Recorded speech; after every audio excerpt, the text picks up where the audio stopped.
Hey everybody, welcome to another episode of the Whiskey Crusaders. We're very lucky coming here from noon, which I know is really weird for you guys. Usually it's 9:30 at night. Of course, since Kenny's here in Scotland, that would be 3:30 in the morning. I don't think he wants to be here at 3:30 in the morning. So we got very lucky enough to meet up with his wife here and had this really cool thing called Dram. Is it this? We got some awesome samples here from Dram Mor. So we're going to start with these. So give me a little history about where you're from, Kenny, and why you got into all this stuff.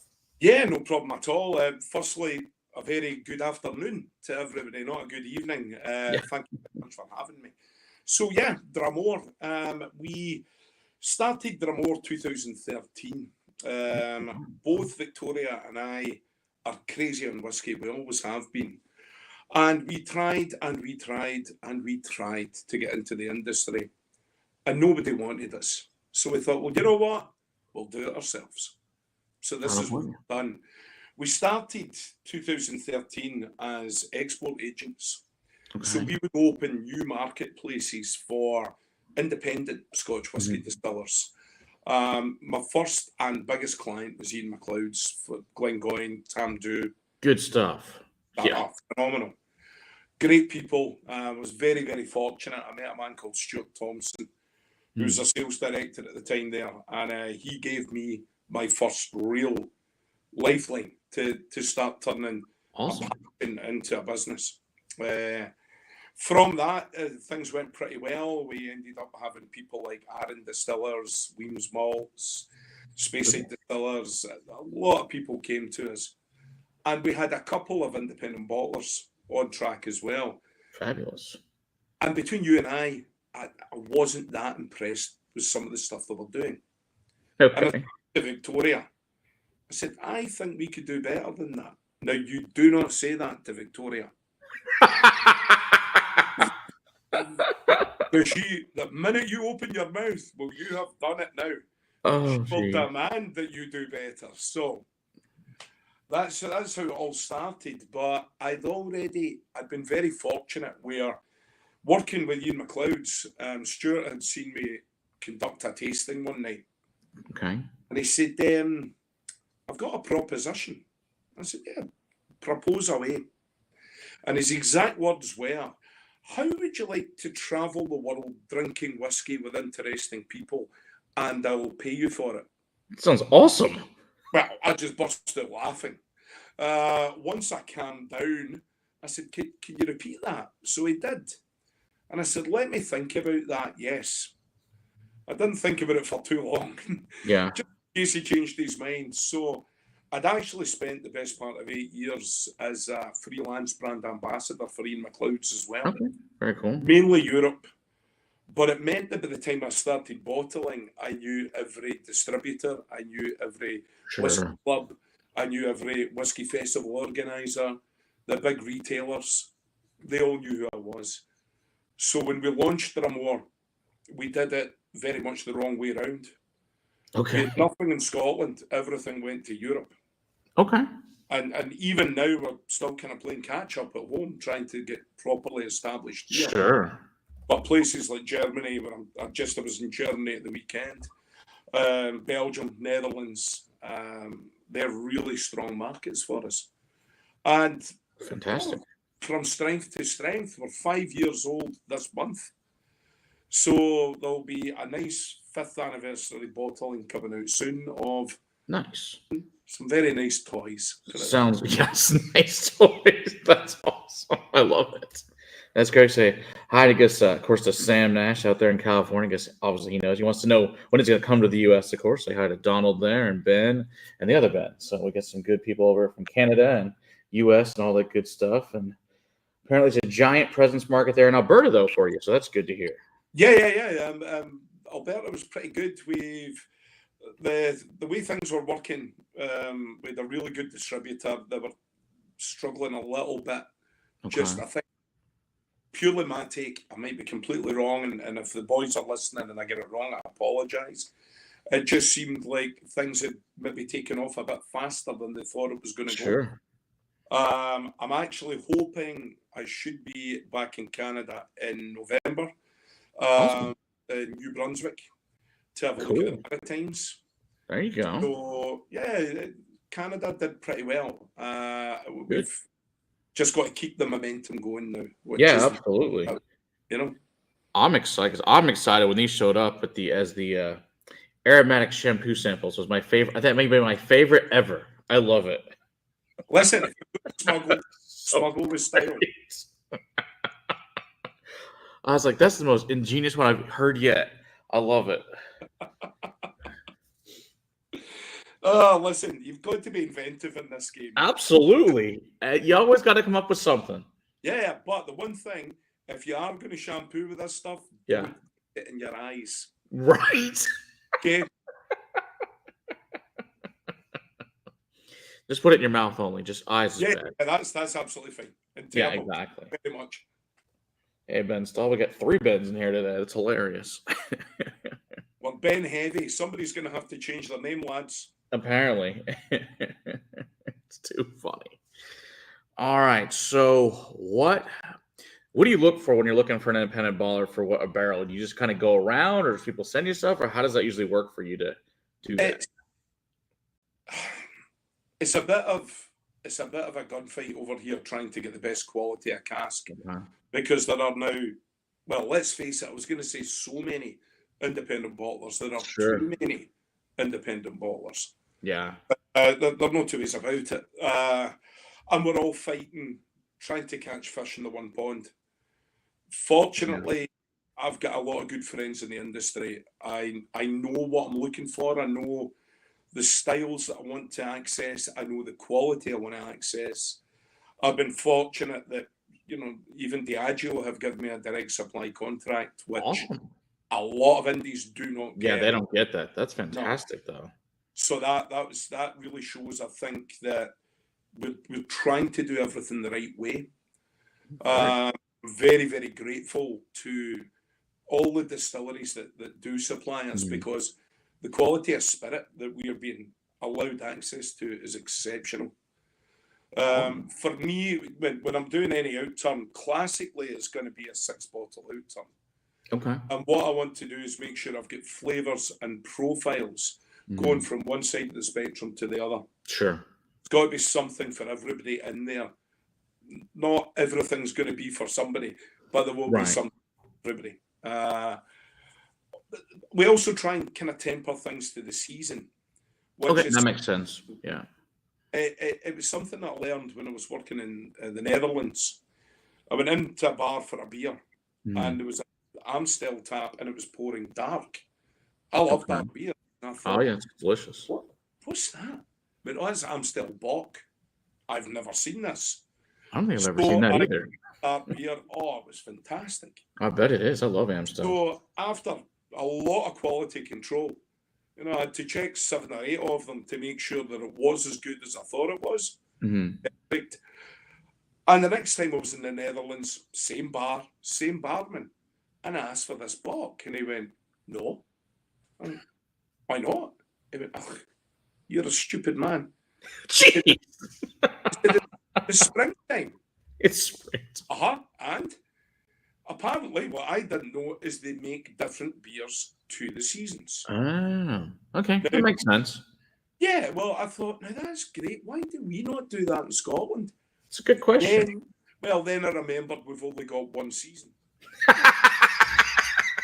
That's a good point. So there's not much point. Good point. Running joke over here, people will say, "Do you remember last summer?" Yes, it was on a Tuesday.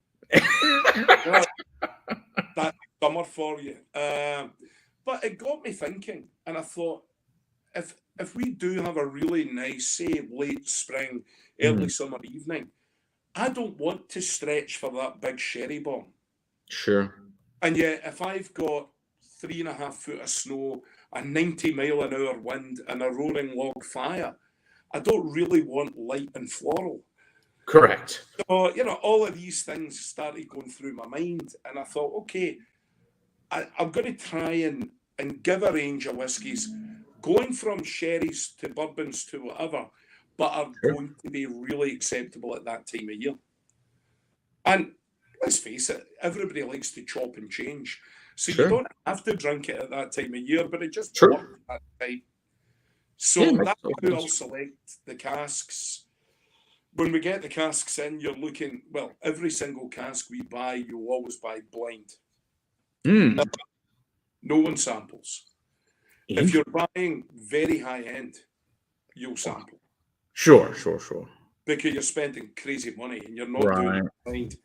But if you're buying 10, 15-year-old whiskies, well, if you want a sample, so do another 100 independent bottlers. Sure. That means there's nothing left in the cask. Good point. So there ain't no samples. So you go Wow. on knowledge in here. You Oh think, right, my. I know the style of the distillery. I Yeah. know the style of the distillate. I know the weight of the distillate. Wow.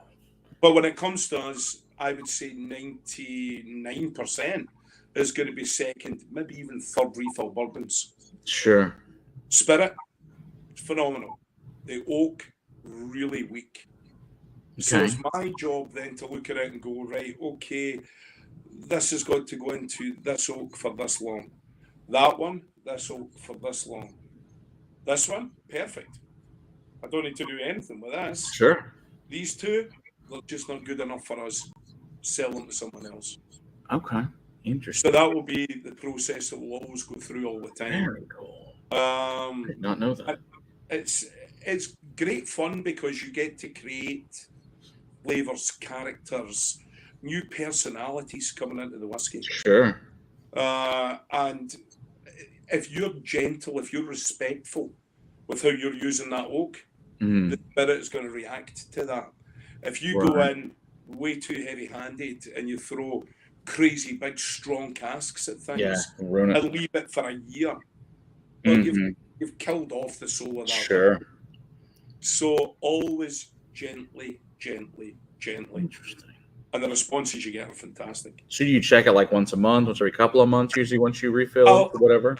Depending what I'm using, Matt, if I'm going to use something like a fresh wine barrique, then definitely within 2 months that's getting looked at. Because I don't really want it to go any further than 3 months. Sure. We'll have a look at a fresh wine barrique on what you've got today with the Glen Moray. And that was 3 months, no more. If you allow something like that to go too far, you're in real danger of bringing a sourness into the whiskey from grape. Sure, makes sense. Not pleasant flavour.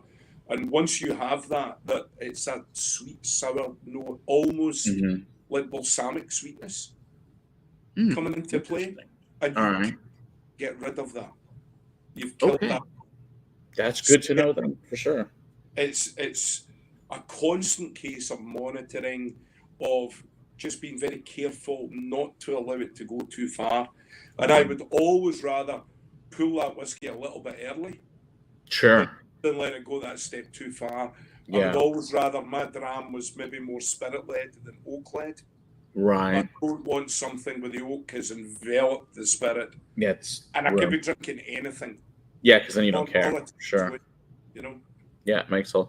Where now is your guys' warehouse there in Dumbarton, or is it somewhere else? Or do you all over the place? We've actually found a building at long last. We've been using third-party warehouses because the last 3 years we've been fighting to get one piece of land that we desperately want. We are this close to it now. Oh, good. I hope you guys get it soon. Then that'd be great. But we've also seen an incredibly good building. It's an old boat shed. Okay. But it's for big yachts. So you're looking in a 60-foot ceiling. So easy to put racking in. Sure. And for us, that would be perfect for me for purely my working casks. You know, we've got a lot of stock from new make spirit to still fairly young, which is going to have time to sit and... Sure. Can't beat time, sadly. For those working casks, for say the next 4 or 5 releases, I can have them down in that one warehouse, and I can work with them up close, and I can monitor daily if I have to make sure I get it just at that moment. So currently, it's a little bit more hard for us because we're running around begging other people to do things all the time. Sure. Once I've got it all under that one roof, as far as the working stock goes, we'll be in charge of our own re-racking, our own sampling, our own bottling, Okay. everything. Wow. Very cool. Also going to see a big reduction in the costs. That's a And good thing. I'll be able to pass that on to the customer as well. Sure, So, which is great for everyone. Yeah, it ticks the box for everybody. Yeah, for sure. All right, you want to get into the first whiskey? Because I'm sure the people Well, are. What do we have? I would love to join you, but actually, do you know what I mean? No, I won't, because I've got to drive later on. So I am on something else that some of you in the States may know, some of you may not. This is an absolutely delicious glass of Iron Brew. That's my guess. I bet that's Iron Brut based on the color. Iron Brew all day long. If it's not whiskey, if it's not a beer, we're drinking Iron Brew. There you go. It's funny because you were talking about that on Friday too. So some people, if they weren't here on Friday, just could you tell them real quick what Iron Brut is? Because you can explain it better than I can. Now, there's a thing, can I? Because it's such a secret, no one has a clue what we're drinking. Yeah. It's just it's a lemonade type thing, you know. It's a soft drink, but it tastes like nothing else in the world. Yeah, I've never had anything else like it. It is definitely different. It's very unique, and I would love to be able to say it's a little bit like this. But yeah, it's not. Right. Like, it's sweet. It destroys your furniture if you spill it on the furniture. Didn't know that part. You open a white shirt and spill Iron Brew, kaput, gone. Gone, huh? But yeah, it's honestly, if I could have a bottle tied up intravenous at the side of my bed. There you go. That's also hilarious. wonderful for hangovers. That's what I've heard. It's great for hangovers. When we were young, when we were young, we've now got quite a heavy sugar tax in the UK. Okay. And they've had to change and play about with the formula for Iron Brew. But the original stuff was pretty much a diabetic coma in a glass. So that's why it was so good for a hangover, because the sugar rush that you got was just phenomenal. Interesting. Yeah. Change days. I think it's just funny. So our buddy Donald says that Iron Brew is a cream soda and bubblegum flavored soda that's made from the tears that lose the old firm derby. That works beautifully, actually. And it's a pretty good description. Yeah. Bubblegum works. I like that. And I'll be honest, as a St Mirren fan, I don't care which one of them lose. So long as someone's crying, I'm happy. There you go. All right. So we got a 27-year Invergordon's and a refill barrel. So tell us all about this thing at what, 52.2%. 52.2%. So I am a massive lover of single grain whiskies. Oh, me too. Invergordon's one of my favorites. They are out of this world. And too many of us in the whiskey industry turn our nose up at single grain. If it's single malt, they don't want to know. Nope. Which, in fairness, means there's all the more for me. I'm happy with that. But I think there is a lot of either misunderstanding, miseducation, just ignorance sometimes of how good single grain whiskies can be. So good. Now, obviously, with something like this, we're not going through that beautiful pot still distillation. These are big, ugly factories that are banging at it.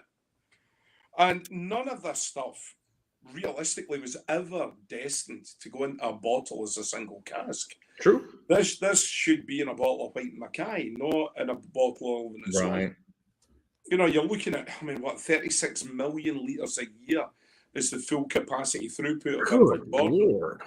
They don't work at that. They work about 20 million a year. Okay. But they've got the capacity for 36 million litres a year. Wow. But for me, if you get a really well-aged single grain... Totally agree. 20 plus is awesome. Yeah, it's an alcoholic creme brulee is what pretty much. You know? And every now and again, that can sound a little bit two-dimensional. But with Invergordon, just the way... It's the one time that we can look at a whiskey and actually refer to it slightly closer to the way that the bourbon side of things will work. Because there is a mash bill. Right. They're not just using barley. Yes, they need barley to kickstart the fermentation and all these things. But then they will add other grains. Right. So classically over here, yeah, it'll be the same as you guys with bourbon. It's going to be maize, Pretty but much. there'll be a lot of wheat used and sometimes a little bit of rye. And there's a little bit of rye in this Invergordon. So we're Okay. getting a little spicy kick coming in at the end of it. And it stops that two-dimensional approach, which sometimes it's just creamy vanilla. Yes, it's Yeah, delicious, lots of that for sure. but there's not a massive amount of character about it. When you Right. get that little kick of spice in at the end, it makes the world of difference and it becomes a really three-dimensional, complex single-grain whiskey. I adore this brand. And Oh, every time I've showcased this, people are just, that's amazing. it's fabulous. How good is that? It's so great. It's so fun to give it to bourbon drinkers too. I don't like scotch. I'm like, I bet you like this. Well, that's exactly it. It's just the same thing essentially, except for in a refill cask. Yeah, that's exactly it. And it's funny, we get that a lot, whether it's bourbon drinkers, whether it's Irish whiskey drinkers. Sure. I don't drink scotch. Well, more fool you, because you might not like some of them, Sure. but I can promise you there's one out there that's going to change your mind completely. Exactly. Always. But they're just, you know what it's like. People walk through life like this. Totally. They don't want to look at anything else other than their own wee ideas. Yeah. You know? Sad. That's their problem. More for us. More for us all day long, Matt. All day Fine long. with me. I love it. I know if it says the word Invergordon and 20 plus, it's gonna be awesome. Yeah. There's a few Invergordon, Girvan. I really like. Oh yeah, Gravile. I love that. Girvan's really good too. And I do still have a few casks from the old Dumbarton distillery, Ooh. where my grandfather used to work. So my grandfather was foreman in there for 33 years. Awesome. So, I'm playing with whiskies that, 33 years, but he retired, late 1970s, early 1980s. So the whiskey I've got is not his. Okay. But the distillery no longer exists. So there's not a record that stands. So to be able to go back to these things which are now very much part of our history rather than something which is ongoing, I just adore the opportunity to showcase these whiskies. Totally agree. So great to try closed distilleries and the history behind it. And then, because I used to read a lot of old history books and be like, oh, where can I find them? Like I said, independent bottlers are the only way to find them almost ever. Oh, yeah. Otherwise, forget it. Or it's going to be so expensive, you'll never be able to afford it. Oh, it's crazy money. If you're looking for, a really good example, so very close to us, a village quite close called Bowling, is where Little Mill Distillery used to stand. Oh, so good. Amazing stuff, isn't it? Now, yes. Little Mill crazy expensive. Doors. Oh, it's crazy. But it closed its doors, 1991. It's been demolished. Everything's gone. It's a apartment block that now stands there. Now, when that distillery closed its doors, they could not give whiskey away. That's crazy. It breaks my heart, man. Oh, yeah, because it's some of the best. I could have got a barrel of Little Mill for about £400. Jeez. Now, if I still had that barrel today... Oh, my gosh. I can't even imagine what it'd be worth, yeah. They're 6 figures. Oh, yeah. I have no doubt. Easy. That's wild. Easy. I'm actually... Well, I've looked at a parcel of it, which is going around. There are a few complications with it, shall we say. Yeah. There's a legal tie-in with something, so I'm not going to talk too much about it. But you're into the millions for this. Oh, yeah, I have no doubt, for sure. I'm sure it's wild. That much, Yeah, right. Yeah, because we were lucky enough to try the 40-year, and it was $9,000 a bottle. Yeah. It's just nuts. But hey, if you can afford it, good for you. It's great whiskey. Oh, yeah, all day long. But I think, for something like that, if you can find somewhere where maybe it's going to cost you a couple of $100 for that 1 dram. Yeah, it'd be totally worth it. You buy that 1 dram because you know that you've tried something that next to no one else on the planet's ever going to try. That's right. And no one's ever going to get it again because it ain't coming back. Nope. And I know it sounds crazy to say, a couple of $100 for a dram is insane. but most of us don't have the pockets Yeah, deep to buy the bottle. I don't. That's for sure. No, I don't either. So, I wish I did. Yeah, don't we all, right? Yeah. And if I didn't believe you, me, I would not be drinking Iron Brew. Yeah.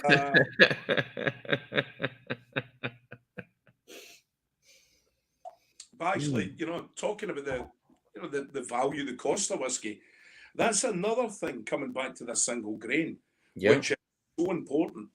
If that was a 27-year-old single malt whiskey, Oh, yeah, crazy expensive. you're into four figures there. Mm-hmm. Easy.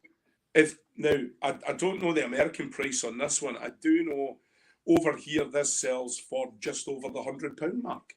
Wow, that's an awesome price. It's really, really good for something sitting at 27 years old. Yeah, you're not kidding. So there was only 218 bottles in the world of that stuff. So when it's gone, it's gone. Sure. 52.2 natural cask strength. Refill bourbon. I have done nothing with this. So good at refill bourbon. Those occasions where you tried it and you went, if it ain't broke, don't fix it. Totally agree. And I just think it's a lovely way to start an evening. Absolutely. I know, you and I had talked off camera about what the lineup would be. I think once you move then into single malt whiskies, we're really dealing with a different character, a different persona. So I always like, if I've got a single grain in any lineup, is to give it its moment. If you sandwich it between two single malts, yeah, it just doesn't work.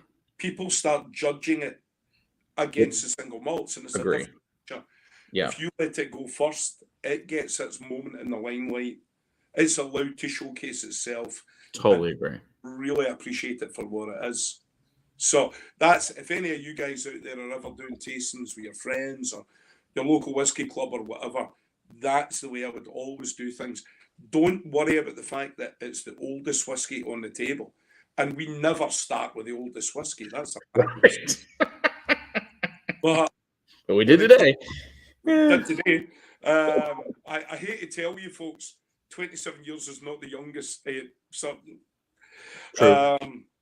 But yeah, that's the way. Always allow that single grain to have its moment in the limelight. Allow it to present itself before you move on to what is a very different world of single malts. Absolutely. All right, you want to move on to single malts that we? Since we're here. All right. So which one we say you want to go to next now? We're going to go on to the Dalmunach. That's what I thought. Which I'm excited. It's my first time to ever have this distillery, so I'm really excited about this one. Good. I hope I've done it justice here, Matt. So with Dalmunach Distillery, a huge amount of you guys out there will never have tried it. Some of you may never have heard of it. So this is now Pernod Ricard's big powerhouse of single malt. This replaced the old Imperial distillery. Now, Imperial was a distillery that everybody loved. It was a phenomenal. Oh, Imperial's great. But the building, now Imperial to recollection, 1897, built at the height of Queen Victoria's reign. The building is falling apart. That's a problem. It's going to cost multi-millions of pounds to bring Imperial Distillery back to anything that remotely looks like a working factory. Sure. So the decision was made to flatten Imperial and start again. Okay. Now, strange thing with our rules with Scotch whisky is if you've got a footprint of a distillery here and you knock it down and you build a new distillery over here, you can't take the name with you. This bit here is the distillery. Interesting. So, great example is Wolfburn Distillery in Thurso, the very north. Yep. A distillery that burnt down round about the same time that Imperial was built. Oh. Now, for years and years, there was a huge crowdfunding campaign by local enthusiasts to rebuild Wolfburn Distillery. They built that distillery square on the footprint of the old distillery. Wow. So the name came back to life. I did not know that part of it. Yeah. If we look at things like Port Ellen, if we look at things like Brora, right, Rosebank, yep, they all are in the original buildings where these distilleries once were. Interesting. If you come off the footprint, you lose the name. So they knew this was going to happen. Wow. They knew that Imperial Distillery would be then consigned to history. It would become one of the fallen, one of the lost. Okay. But Dumbarton would then be born. Now, as things stand at the moment, Dumbarton is not a distillery which you can visit. Okay. Although it's a stunningly beautiful distillery. They look really nice from the pictures. That's great. I think and I hope in time that might change. But at the moment, they're really concentrating on basically getting Dalmunach up to capacity. So this was only founded in 2015. So it's very much a baby. The whiskey you've got at the moment, Matt's only 7 years old, but that's as old as you're going to get. That's awesome. By the time it turns 3 years old, you know, that's 7-year-old Dalmunach is as old as I've done it at 5 years old, 6 years old, and now 7-year-old. This is really cool. It's fantastic. To try something like that. And it's really good. And this is just really unique to get to try a first thing for me, which I've had a lot of different things. This is just, it's really good. It's really unique. It's a very different single malt, too, that it's very fresh. Quite had something like that before. Yeah, well, a lot of these very young distilleries are going to share a very classic, malty, biscuity, cereal note coming through. You don't really get that in Dumbarton. I think Dumbarton sips as a much older whiskey. It really does. And it's just the viscosity on it's amazing. Now, with this particular one, I mean, that's sitting 58.4% alcohol. Yeah, you would think that is really going to rough you up a little bit, but it's smooth as silk.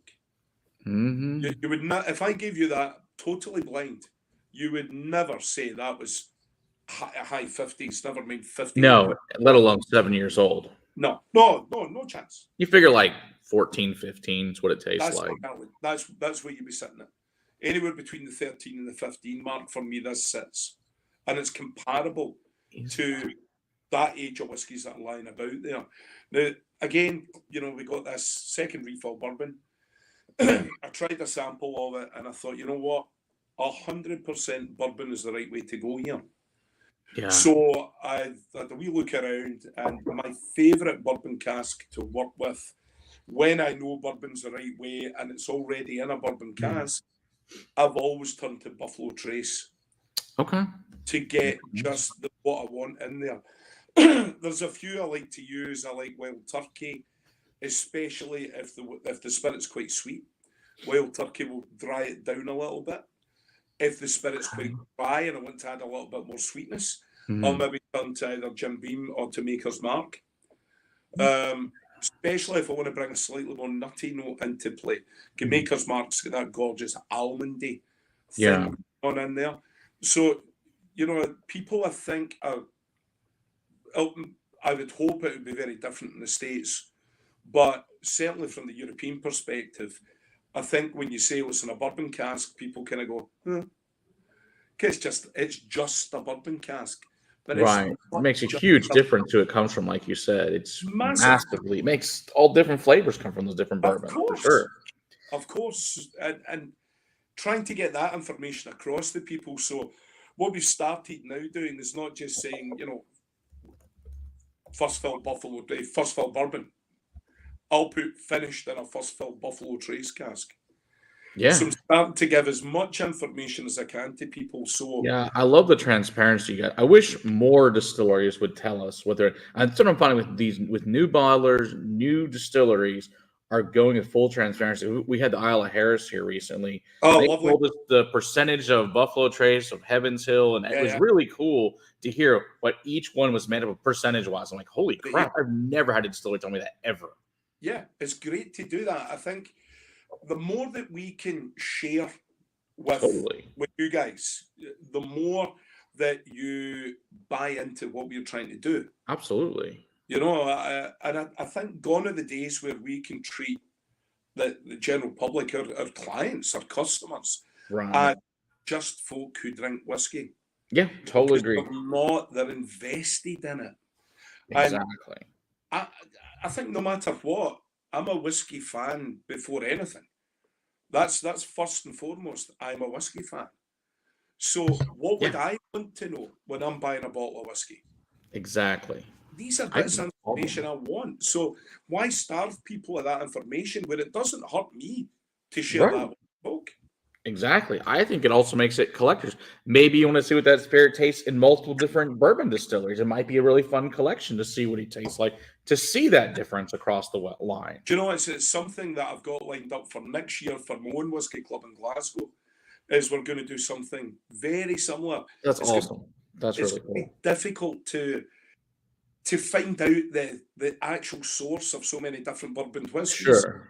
I'll just have to go knock on a lot of doors and go, what are you using for this? Is that Jim Beam?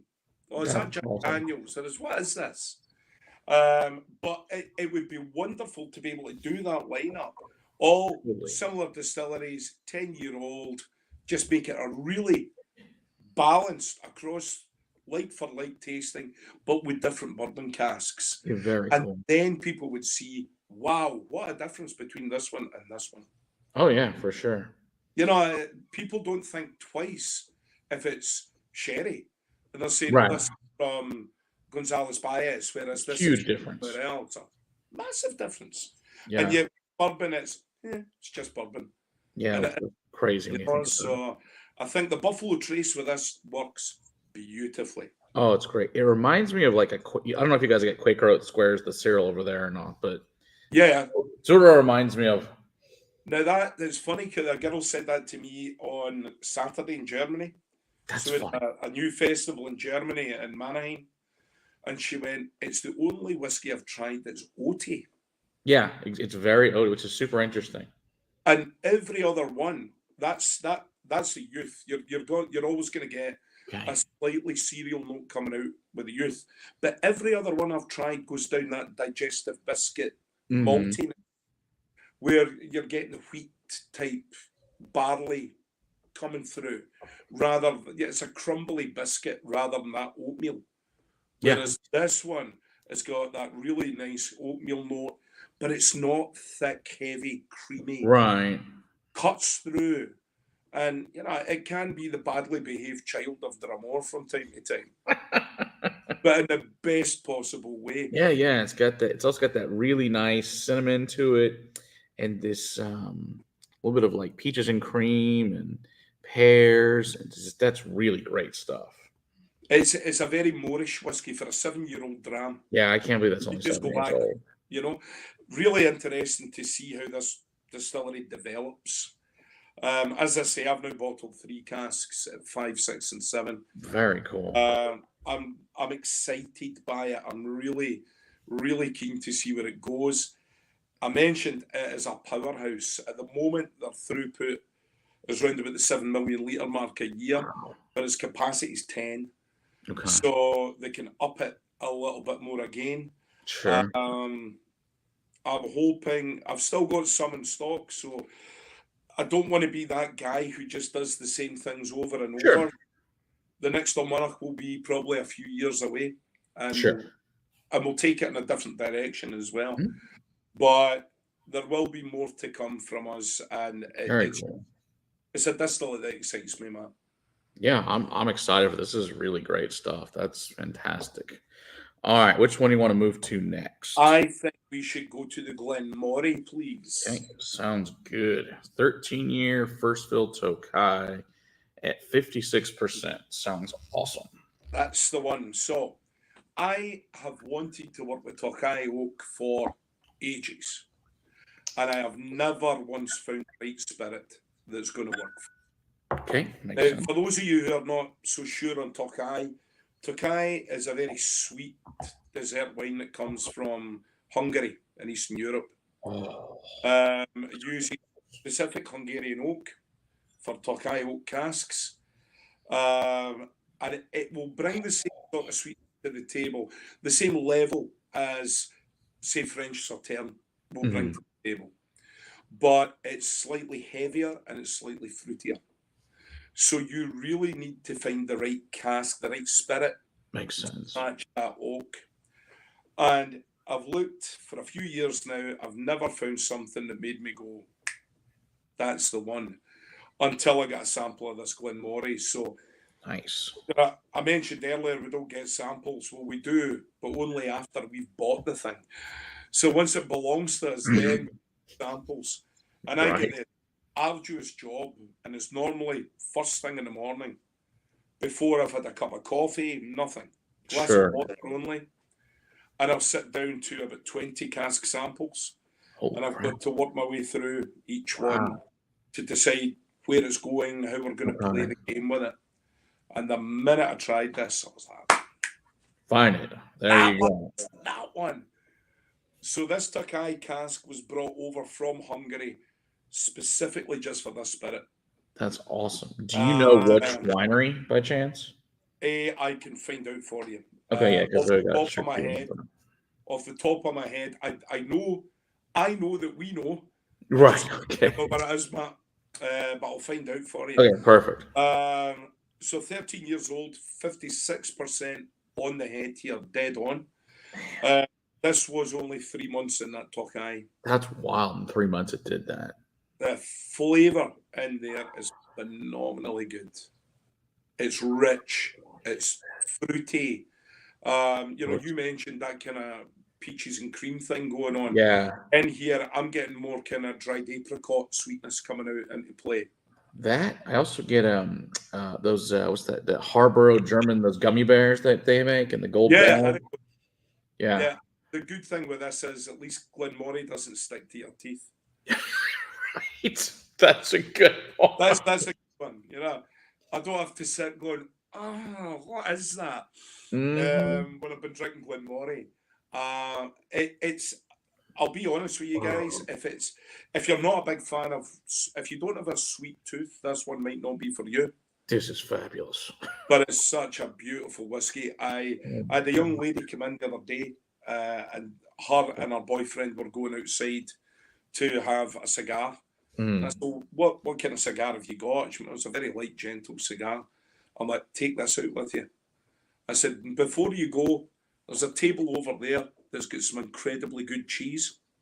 Take the cheese, take the Glen Moray, take your cigar, come back and tell me if I did a good job. Oh, the smile was from here to here. That's awesome. Oh, it was perfect. That's good. I think this is a really good example of that really short finish. Now, one of the things I would love to do is a kind of deconstructed tasting one day where I could showcase the same dram two ways. Here's before it's finished, and here's after it's finished. Cool. Awesome. And the difference is exponential. They're basically impossible. But the one thing you have to do, as an independent bottler, I didn't make that spirit. It was the men and women at Glen Moray Distillery who made that spirit. Right.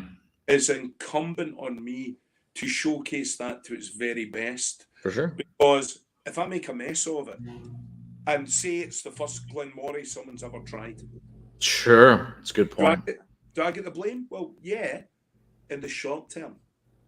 But 2 or 3 years later, and someone says to them, oh, I've got a bottle of Glen Moray, would you like to try it? No, I've tried it before, it's not very good. They get the blame. That's a good point too. Yeah. So, incumbent that I showcase their whiskey to the very best I can. I've got to show that the utmost respect. They're allowing me to put their name on that bottle. So the very least I can do is make sure people try it. They go, I now love Glen Moray. Oh yeah, that's a great distillery. So I really this is a really good example of the more you learn, and you're only learning on the job. You make the mistakes on the job. Sure. But the more you work with spirits, the more you know exactly what is going to work with what. Right. And this is just a delight. And the beauty with that short finish, it costs a lot of money to buy that cask, and then I had to transfer from Hungary over to here. Sure. With only a 3-month finish in that, there is still plenty left in the oak. I can Good point there too. And we will. I'm not 100% sure what's in it off the top of my head, but I can guarantee it's not sitting drying out. I'm not going to do it. I have no doubt might be something else fun coming. Oh, there's a good possibility. That's for sure. Yeah, that's fabulous. Because I've had a lot of different wine finishes, but not a Tokai on a Glen Moray. So that's cool. It's funny actually. I've had one or two Tokais, Matt, that didn't work, in my opinion. Okay. Too sweet, too heavy, and actually becoming slightly clinging, quite sickly. Yeah. Well, that is going way too far. This is perfect. But that's everything is sometimes less is more, you know? Yep, totally agree. Fabulous. That's how we've worked that one. So far so good. I'm happy enjoying All this, right. man. So we got Tomintoul 13-year PX finish. Beautiful. 56 point, what's it? 0.1? Yeah. 0.1. Now I'm impressed because that's Victoria's writing on these bottles. The fact that you can read that is my handwriting is atrocious. Half the time I can't read my own handwriting. Victoria leaves lists for me to do, and I'll do half of them. Not because I'm lazy, because I can't read the other half. That's awesome. That's great. And so Victoria's in Lithuania at the moment with her mum, and she has got the worst cold in the world, which is why she's not coming on camera. No fun.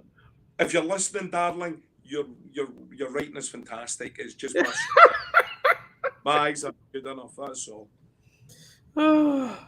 So yeah, Tomintoul.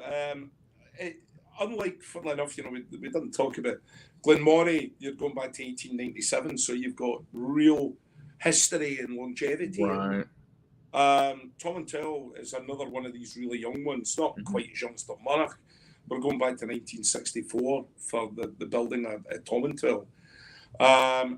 Nowhere near the size of what we've mentioned before. You're looking 3.3 million at full throughput. Owned by Angus Dundee. I really like this spirit because it's gentle. Now, if you've got a really gentle spirit, you can basically take it in any direction that you want to take. If you're playing with real big hitting spirits, the Royal Brachlas of the world, the Ben Nevises, the Glendronachs, you're pretty much tied to going in a set direction because the spirit is just going to batter the cask senseless. Unless you've got a cask that's going to stand up and trade. Right. With Tomintoul, with Speyside Distillery, with Aberlour, there's a lot of spirits out there which have got a beautiful, delicate elegance. This is very much one of those. Now, this one came out, this was actually a spring release, and I used Pedro Jimenez sherry. Now, PX sherry, people will automatically associate with these big, heavy Glendronachs, the Allardyces of Parliaments, that are really going to, the PX is going to wash right over you. They are delicious whiskies, but for me, I want to taste that spirit in at the back. Right, not just sherry. No, well, that's it. If you just want to taste sherry, go drink bottle of sherry. Exactly. It's a lot cheaper. And the way I've looked at it over the last wee while, with the relationship to the spirit and the oak, I always look at the spirit as being the performer. The oak is the costume it wears. Now, if that costume fits perfectly, that performer feels so good about life. And they're going to go on stage and they're going to give this song of a life. Totally. If the costume doesn't quite fit, it shuts down the confidence in that performance. Right. But either way, no one ever goes to the show to watch the costume. Yeah. They go to listen to the performer. So we have to allow that spirit to sing its song. It's got to be allowed to tell its story. I had a really good example in Den Haag last year in the Netherlands. A good friend of mine came over and he went, these whiskey festivals are wonderful because glasses appear out of places. Oh, yeah, those are the best, right? And every time someone hands you, you know it's going to be good. You're like, exactly. It's the special stuff under the table. He said it's a 33-year-old single cask Springbank. Holy crap. Yeah, that sounds amazing. That's definitely a win. So I got it, went to the nose, and I thought, not sure on that. I said, you don't like that? I'm like, seems very, very woody. It's quite sour. I took a sip of it and I thought, oh, not for me. And the poor guy's looking at me going, what? I said, Gert, if I wanted that flavour, I'd walk out of this building, cross the road, and lick a tree. No, that's not good. It's just wood. There's nothing left of Springbank in there. It's just wood. That's not good. Gone. That's so all the time, allow the spirit to come first. And again, this is a really short finish. So this is about 5 months in Pedro Jimenez this time. Okay. That's really short for PX. PX will take a bit of time to start working on a spirit. But by doing that, I'm allowing that delicate, elegant note in Tomintoul to remain. This is one of these PX whiskies that even on a beautiful summer's evening, you can turn to that PX bottle and really enjoy it because it's still got that really delicate note to it. You've got all the flavour of a sherry bomb with none of the weight. Yeah, which is super interesting. It's perfectly balanced. That's the key. Yeah, that's the word all day long, Matt. Yeah, I don't see a lot of people. Yeah, your balance is amazing on these bottlings. A lot of them, you're right, they don't balance them properly at all. This is really great. For me, I can get no bigger compliment, Matt. So thank you for that. I really appreciate it. I'm super impressed. Considering you guys reached out to me and I knew nothing about you, I'm unbelievably impressed. Thank you very much. That's good to hear. It's good to hear. But that, again, it's one of these whiskies that's quite Moorish as well. You know, I can sit, if I open that bottle, and that's the one thing, I apologise, the samples you got are so small. That's fine by me. Because with this one, this is one that if I'm sitting with my brother and my eldest son, and the three of us are talking, and the cork comes out of that, throw the cork away. I'm never going to. It's got to be gone. That's funny. Another one, and round and round and round it goes. The way it goes with good whiskey. But that's what it's supposed to be for. That's the whole point. Exactly, it's for enjoying, it's for drinking. Not to sit there and look at it. It hurts me when I see people's collections and none of it's open. I'm like, what are you doing? You're looking at it. It's a stupid museum. I want to try it and share it with people. Otherwise, why did you buy it in the first place? You've just got exceptionally valuable and expensive paperweights. Yep, pretty much. You know, do something with them. Whiskey's for sharing. Exactly. It's the whole point of it is to build a community around it. Share with your friends and family. You may never see them again. Who knows? And you want to have great whiskey with them. It's stupid not to. For me, it's allowed me to travel around the world. I have met phenomenally good people. I have made friendships that will last a lifetime.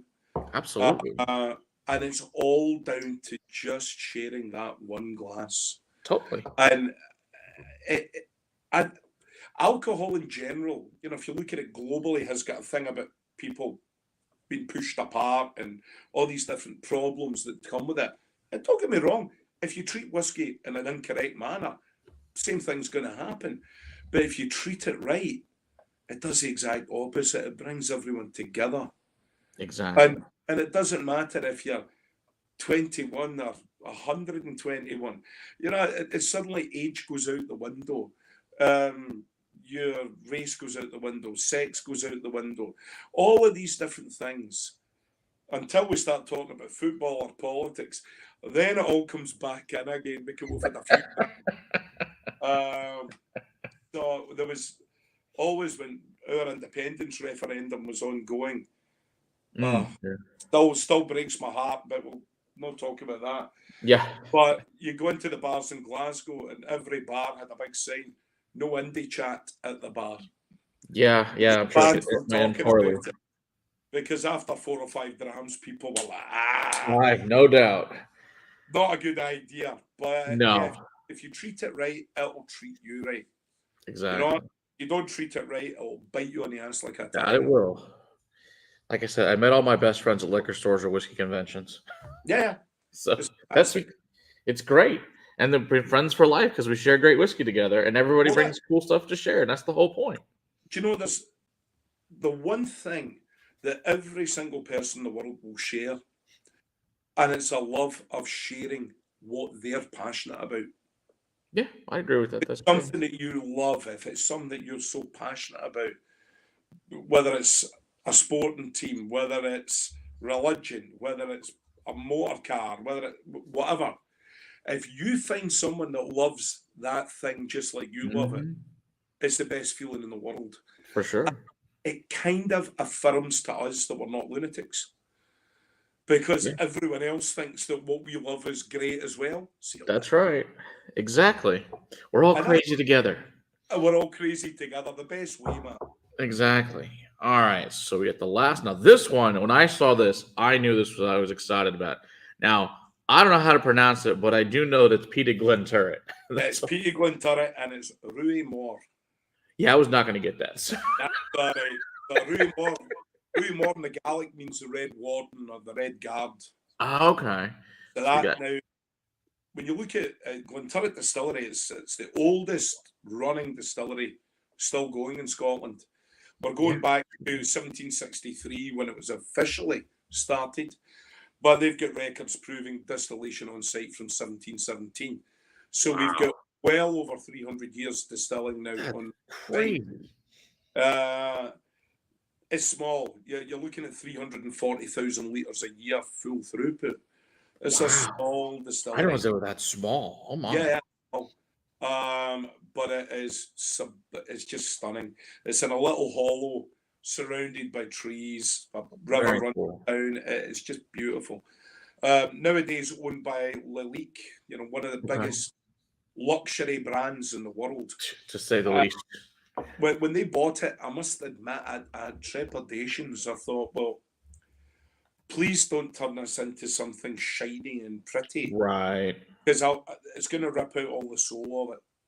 The one thing that changed, it used to have a big open mash tun, which was a hand-stirred mash tun. It was like having the biggest bowl of porridge in the world. It wasn't particularly effective, and it killed the boys. So thankfully, the one thing they have done is they've changed that for a proper modern stainless steel mash tun. The rest of the place they have left untouched. And brilliant. They did, however, put one addition onto the visitor centre. There was always a little kind of cafe.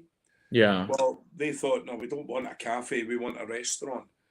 It's now, to my knowledge, the only distillery in the world that can boast a 2-star Michelin star restaurant. Holy crap. And every Ruadhmaor that I've bottled, they have bought back to sell in that restaurant.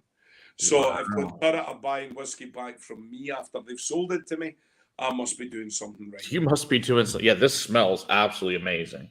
This is dynamite. So for those of you out there, this is heavily peated. For those of you who love a good peatiness. Oh, I do. This is like something you'll never have tried before. It's peaty, but also super fruity at the same time, which is wild. We're so conditioned, Matt, to the minute we think about peat, we're straight to Islay. We're straight on the Lafroigs and the Lagavulins and the Arbegs of the world. The Kalilas and the Kilcommons.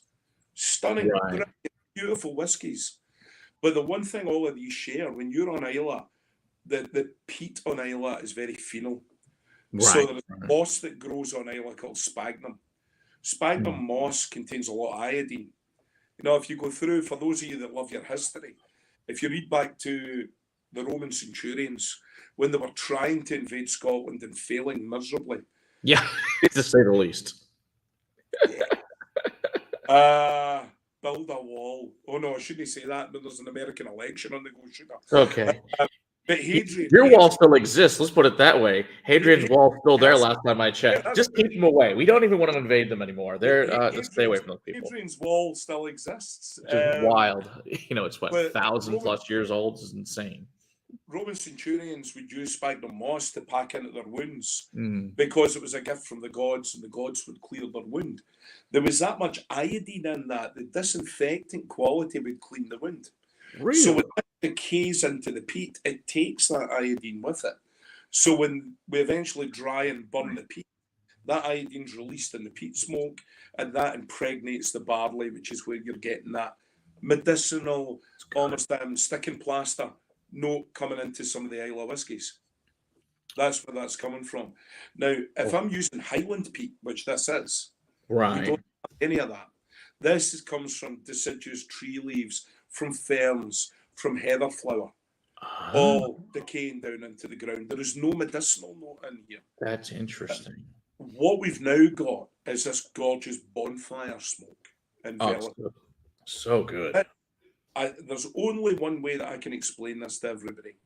If you had a thick slab of bacon on the open grill, a dribble of maple syrup over the top of it, and the smoke's blown back in your face, that's what you've got here at 56.4%. Yeah, I agree with that. That's pretty accurate. Yeah, sitting there around the campfire and it's just blowing in your face, and it's delicious. It's gorgeous, absolutely beautiful.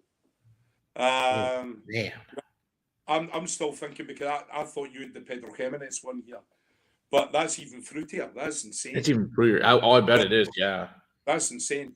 But the fruitiness coming out, using sweet and peat always work well together. yeah, for sure. Having that bourbon cask in there, and that particular one, although it wasn't named in the bottle, that was a Haven Hill cask. Mm.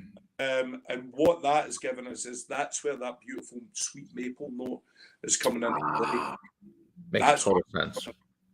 And it just sits so beautifully with that delicate rolling bonfire smoke coming off. Yeah, you're right. Maple bacon, that is spot on. It's that all day long, isn't it? Yeah, so in that second sip, I'm like, that's exactly what you're getting. It- Perfectly to the- crispy maple sweetened bacon. That's You delicious. kind of want to go like that when you're finished. Yeah, exactly. I want to Just eat in some case, breakfast with this. It's breakfast whiskey. It's Yeah. delicious. Well, that's you and I are professional alcoholics, so Yes. we're allowed. Right? That's okay for us. Exactly. Man, that is fabulous. So the one thing that we really wanted to do, especially when it's a first introduction to who we are, is to show you a very diverse portfolio. Yeah, it's a hell of a portfolio.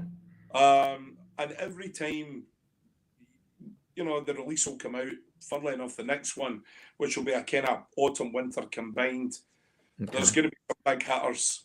There's going to be an 18-year-old Highland Park, nameable Highland Park, Awesome. which I just don't get. Right.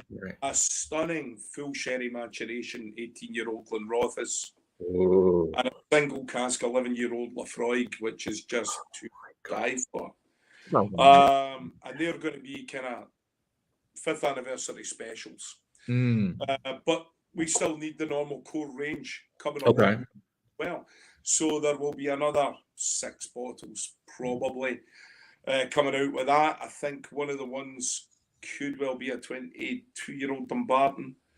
But we'll watch this space. We'll see how it goes.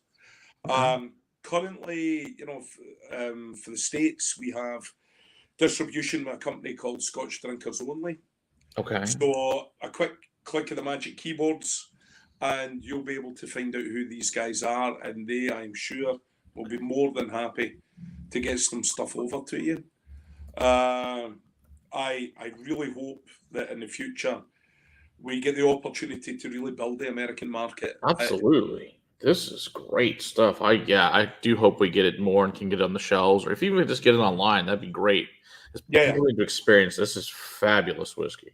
That's wonderful. It's so good to say so much. Oh, I'm so freaking excited for you guys. Like, this is truly one of the best new independent bottlers I've tried. Like, just fabulous stuff. I'll not get my head through the door now. That's, yeah, because there's other ones we've both had. It's like, it's good, but it's not amazing or different. These are different and just fabulous.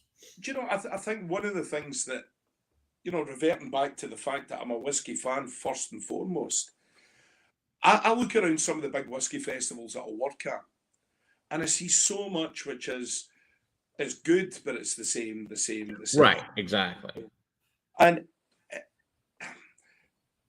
it would be disingenuous to say it becomes boring. It's not boring, but you're constantly looking for that thing that makes you go, oh. Exactly. Oh. And I don't get it as often as I would like. Right. So when I do get the chance to put something, and you can see people as they're drinking it, their eyes are smiling. Oh, yeah. You know, and if someone's eyes smiling, they can have their poker face all day long. You know you've got them. Right. And it's a lovely thing to be able to bring something that's a little bit different, because I think too many of us get caught up in, this is the style of whiskey I like. It's Right. here. Absolutely. I want to take expand the it out. box. Let's get out the box a little bit. Let's have a look at something a wee bit different. Yep. And when you do, you don't want to go back in the box. Right. No, you want to go out, always outside of it. What's new? What's different? What's interesting? Well, You that's can it. always go home later. Yeah. So, you know, every single thing we do is single casks. So Yeah. there's only maybe anywhere between 200 and 218 was the lowest outturn with this one, with the Invergordon, through to about 320 something. Yeah, which is not a huge number no matter what. No. When they're gone, they're gone. Yeah, that's true too. For me, the excitement is not what has been, but it's what's in front of you. Every single one of us, all of you guys out there, we're all on a whiskey journey. Totally. And by the way, when I say guys, that's generic. I don't mean boys, so please don't take me wrong, ladies. It's all good. Ages. We're all on a whiskey journey, but we're all at slightly different stages in that journey. Yeah. And the way I look at this is every single cask bottling is another big stone on that journey. Totally. And I know what's behind me, and I know I love the journey so far, but that doesn't matter. What matters is what's round that corner.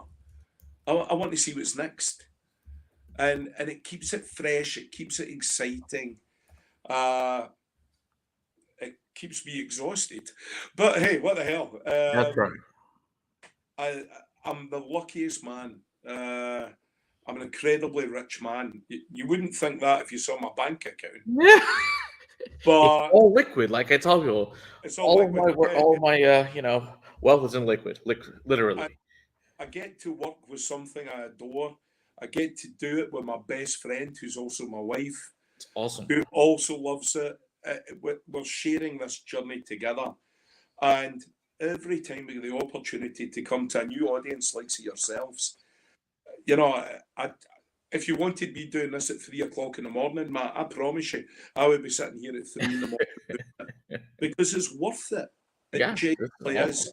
Because for me, it's an absolute privilege to get to work with these things and to share it with folk like yourselves. Absolutely. So, you know, I'm excited. This is awesome. The next time we're doing this, and hopefully there will be another time that we're doing this. Yeah, we'd love to have you guys back. More people need to have you guys stuff. This stuff's awesome.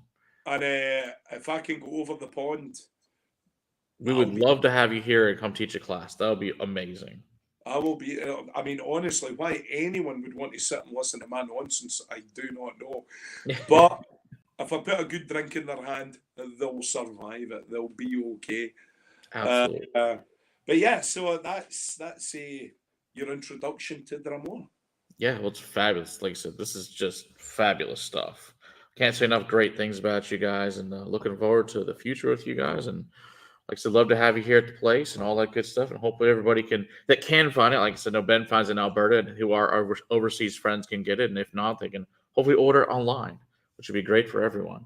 And then hopefully we'll get more of it in the States, which would be even better for all of us. Would be wonderful. You know, it's something that we are definitely going to be working on. Where we've not even scratched the surface. So there's a long, long way to go. But definitely, you know, as things stand just now, it will be the online version. But if you go on to Scotch Drinkers Only, they'll be able to point you in the right direction of where to go. I've got a couple of really good retailers who have got online presence as well. I'm no expert on the legalities of how alcohol moves state to state over right. There. Yeah, every state's different, but there are ways to get things. That's all you need to know. There are ways. I listen, as the man that sent you an aromatic shampoo. That's right. I know there are ways to get things to do. It's the best shampoo I ever got. Certainly the best shampoo you ever drank. That's for sure. Like Sugar K says, we need most of these and every one of these in our local store. Exactly. It's exactly what you need. Anybody else has any questions real quick? And otherwise, we'll talk offline here and let them go because then I've got another person on their way. They'll be here in a little bit. That's coming in person. Feel free, guys. But if not, when is he going to stop talking? Oh, I think they're good. Like I said, a lot of people will probably watch it this evening. Since we're obviously of course, moved up by 9.5 hours of our regular time, but it's all good. I was just really glad to get you guys on, so this is awesome. No, as I say, it's 100% my pleasure, Matt. It really is. It's been a privilege to be able to speak to everyone today. Absolutely. And the only thing that can be better is actually to stand with you. Yes. Share a dram with you. Hopefully, we'll be able to make that happen next couple of years or so. That'd be great. Well, we'll make it happen, mate. That'll be awesome. We have to. All right. Well, you stay there for a second and say cheers, everybody, and we'll see everybody later this evening. Cheers.